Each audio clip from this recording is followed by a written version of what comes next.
जी नमस्कार। आज तक के अंडरकवर रिपोर्टर की मुलाकात तिहाड़ के असिस्टेंट सुपरिंटेंडेंट जेल सोम प्रकाश त्यागी से हुई। त्यागी का परिचय तिहाड़ के अफसर के साथ साथ ये भी है कि 2 मई को टिल्लू के सेल की सुरक्षा की जिम्मेदारी इनके कंधों पर थी। सोम प्रकाश त्यागी ने आज तक के खुफिया कैमरे पर सनसनीखेज खुलासा किया। खुलासा ये कि तिहाड़ जेल प्रशासन की मिली भगत के बिना जेल के अंदर टिल्लू ताजपुरिया की हत्या मुमकिन नहीं। डीएस छुट्टी पे नहीं था वो, उसने रात को मेरे पास फ़ोन करा और कल मैं नहीं आऊँगा, मेरे को काम है, आप देख लें। वो ऐसे ही आपस में पहले भी करते थे, उस हिसाब से चलो भाई ठीक है कर दिया। वो मेरे 10 मिनट बाद ही जा लिया, मॉर्निंग में ये घटना घटी, 10 मिनट बाद जा लिया। घटना मेरे जाने से पहले घट गई वो। आपके हाँ। आपके पहुंचने से पहले 10 मिनट पहले घटना हो चुकी थी। हाँ 10 मिनट बाद जो जिसने मेरे पास रात को फ़ोन करा था डीएस ने, अब मैं नहीं आऊँगा, 10 मिनट बाद वो भी आ लिया। छुट्टी पे था और तो फिर वो सुबह 6:45 बजे से 3:30 बजे तक कैसे रहा और जेल में चला गया और तो काम क्यों नहीं किया? उसने किसी पेपर पर साइन नहीं करे। अब मैं छुट्टी पे हूँ। सुबह जेल खोलने का जो साइन होते हैं उसके पास रजिस्टर गया, अच्छा उसने साइन नहीं करे। अब त्यागी जी करेंगे, डीएस का काम त्यागी जी देख रहे हैं। मैं तो छुट्टी पे हूँ, मैं तो नहीं। आज तक के खुफिया कैमरे पर त्यागी का दावा यही है कि दाल में कुछ काला नहीं बल्कि पूरी दाल काली है। त्यागी अपने साथी अफसर की नीयत पर प्रश्न चिन्ह लगा रहे हैं। इशारा यही है कि अचानक छुट्टी तो सिर्फ बहाना था, हकीकत में हत्याकांड प्लांटेड और स्क्रिप्टेड है। मतलब सोची समझी साजिश के तहत एक दिन के लिए उन्हें टिल्लू के वार्ड का अतिरिक्त जिम्मा दिया गया, जबकि उनका साथी अफसर जेल में मौजूद था। खुफिया कैमरे पर त्यागी ने आगे जो बताया वो और भी चौंकाने वाला है। अब मैंने जाकर के बजाया था। अच्छा आपने जाके बजाया? हाँ, अलार्म खराब पाए, पीडब्ल्यूडी को कॉल करिए। फिर मैं कहा अलार्म खराब है, यहाँ घटना घटी। अब ये 10 बजे आओगे, 10 बजे लो चाहे जेल टूट जाए, इसका मतलब तो ये होया। हाँ मैंने उनको तेरी झाड़ मारी फ़ोन पे, और क्या कर सकता मैं? सीसीटीवी कैमरे में इतना साफ दिख रहा है तो उन लोग जो बैठे हुए हैं उन्होंने नहीं देखा? तिहाड़ का स्टाफ सुबह आता है। अच्छा स्टाफ जो है गिना चुना है, वो ठेकेदार के आदमी कर रहे हैं। अच्छा उन्हें जरूरत क्या पड़ी? तो जो ठेकेदार के आदमी है कॉन्टेक्ट बेस पे, हाँ वे अपना फटकार का सोना, जरूरत क्या उन्हें देखने। तिहाड़ जेल के अंदर लगा इमरजेंसी अलार्म खराब था। त्यागी का दावा है कि हत्या के बाद उन्होंने इमरजेंसी अलार्म बजाने की कोशिश की, लेकिन वो खराब था। तो क्या इमरजेंसी अलार्म का खराब होना संयोग नहीं बल्कि हत्या की साजिश का एक हिस्सा था? सवाल अलार्म के खराब होने तक सीमित नहीं है बल्कि तिहाड़ में लगे सीसीटीवी सिस्टम पर भी है। सीसीटीवी कैमरे में इतना साफ दिख रहा है तो उन लोग जो बैठे हुए हैं उन्होंने नहीं देखा? तिहाड़ का स्टाफ सुबह आता है। अच्छा स्टाफ जो है गिना चुना है, वो ठेकेदार के आदमी कर रहे हैं। अच्छा उन्हें जरूरत क्या पड़ी? तो जो ठेकेदार के आदमी है कॉन्टेक्ट बेस पे, हाँ वे अपना फटकार का सोना, जरूरत क्या उन्हें देखने। टिल्लू ताजपुरिया हत्याकांड की जांच दिल्ली पुलिस गैंगवार के एंगल से कर रही है, लेकिन आज तक के स्टिंग में तिहाड़ के अफसर ही हत्याकांड में तिहाड़ प्रशासन की भूमिका को लेकर गंभीर आरोप लगा रहे हैं। तो क्या तिहाड़ के अंदर एक गैंग के 4 गुर्गों का हूबहू फिल्मी अंदाज में पहले लोहे की ग्रिल काटना, फिर एक चादर की मदद से ग्राउंड फ्लोर पर कूद कर पहुंचना, तिहाड़ की हाई सिक्योरिटी सेल में कैद टिल्लू की धारदार हथियारों से सुरक्षा कर्मियों के सामने हत्या कर देना बड़ी साजिश का हिस्सा है? त्यागी ने खुफिया कैमरे पर जेल की ग्रिल को लेकर भी चौंकाने वाला खुलासा किया।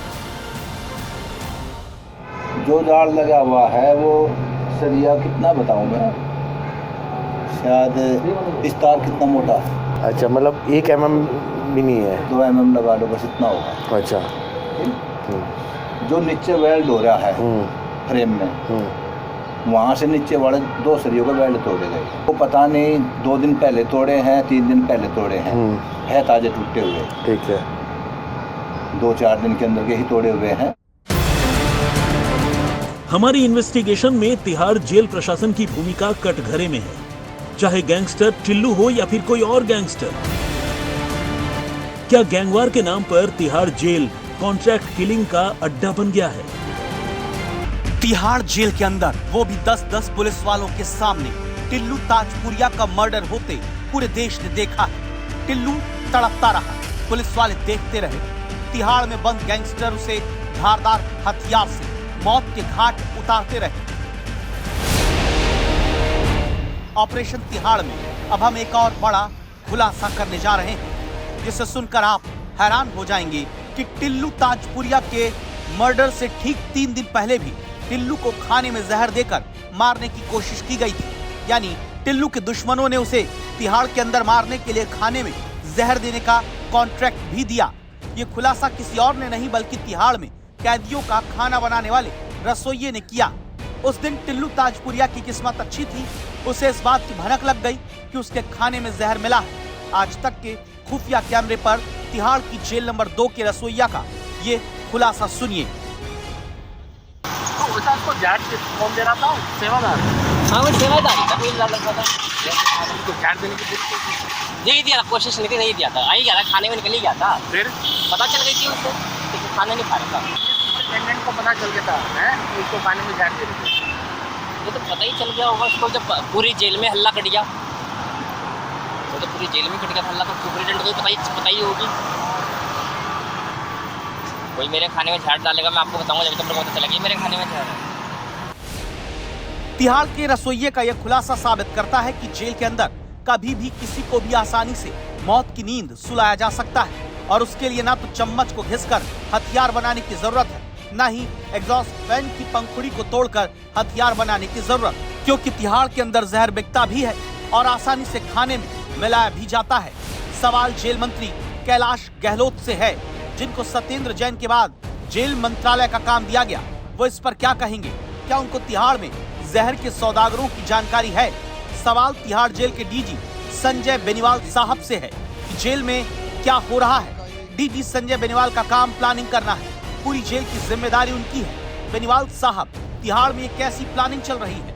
आज तक की टीम ने जब तिहाड़ जेल के डीजी संजय बेनीवाल से पूछा कि टिल्लू ताजपुरिया मर्डर केस पर क्या कहेंगे, तो ये कैसे मुस्कुराते हुए जवाब देकर जाने लगे, सुनिए। जेल में हमारी टीम है, वो उनका ये कटिबद्ध उनका ये प्रयास है कि इस तरह के दोबारा ना हो। इसके लिए हमारे सुपरिटेंडेंट्स और हम सब ने बहुत मेहनत करी है। हर वार्ड में पेट्रोलिंग कैसे की जानी चाहिए, उसमें क्या क्या चीजें देखनी, उसमें भी बदलाव लाए हैं, और क्विक रिस्पांस के लिए एक टीम भी बनाई है।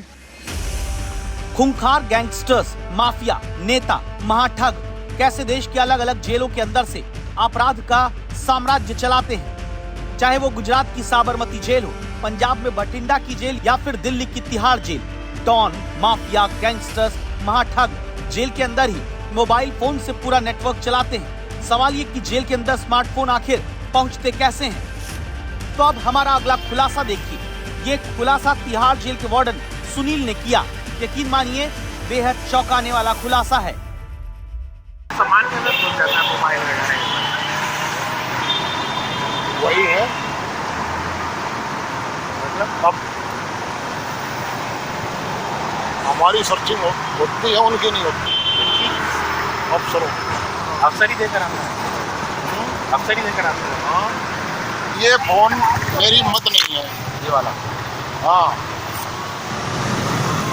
अगर ये फोन अंदर है तो किसी भी की भी मत नहीं है, निचले स्टाफ की। कहाँ ले जाएगा? हम तो बाकायदा सरस दे के धमकियाँ हर स्टाफ ने चला। तो सुना आपने वार्डन को ये कहते हुए तिहाड़ जेल के अंदर ही अफसर ही माफियाओं, गैंगस्टर्स और खूंखार कैदियों को मोबाइल फोन उपलब्ध करवाते हैं। अब आप समझ सकते हैं कैसे अफसरों के जरिए मुहैया कराए गए स्मार्टफोन ही जेलों में बंद माफियाओं, गैंगस्टर्स के गिरोह चलाने में मदद कर रहे हैं। इसके लिए सीधे जिम्मेदार जेल प्रशासन है, जो कैदियों को तकनीकी हथियारों की सप्लाई कर रहा है। सुन रहे हैं तिहाड़ जेल के डीजी संजय बेनीवाल साहब, सुन रहे हैं तिहाड़ जेल के मंत्री कैलाश गहलोत साहब, सुन रहे हैं ना तिहाड़ जेल में प्रशासन और उसके अफसर। है कोई इसका जवाब आपके पास?